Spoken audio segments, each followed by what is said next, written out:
no musi kw'isi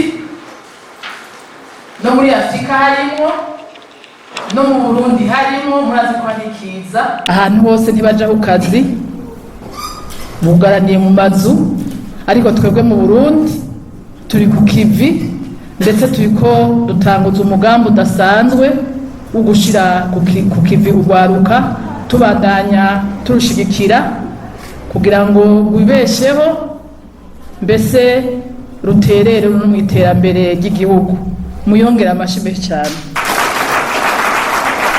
Mvuga nizera ko ngahi wacu gushika no munsi amakuru dufise ikiza ntikirinjira ariko nitwovunira gati mu ryinyo mu gukurikiza impanuro leta y'u Burundi yabashikirije iciye mu bushikiranganje bw'amagara y'abantu iciye ku barongozi ayihamagarira twe n'abapasitori barimwo n'abapati n'abashe kwibukanya yuko tubwirizwa gukurikiza amabwirizwa y'isuku.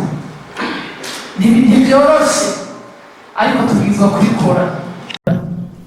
Burya kuramukanya mu mugenzo wacu w'ikirundi birafite ico byongeraho nk'ubu kubona ntakoze mu ntoki nyakubahwa twicaranye ngaha numva umenga ntituri kumwe.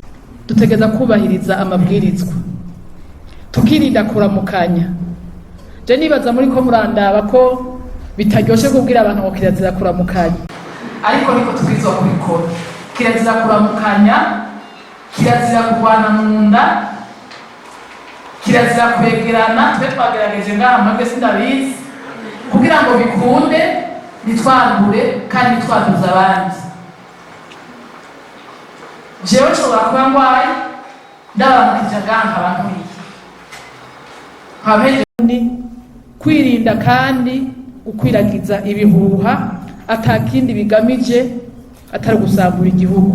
Hariho abantu no munsi babona umenga twasitswe sinzi ko ari mu majambere muvyirinde rero.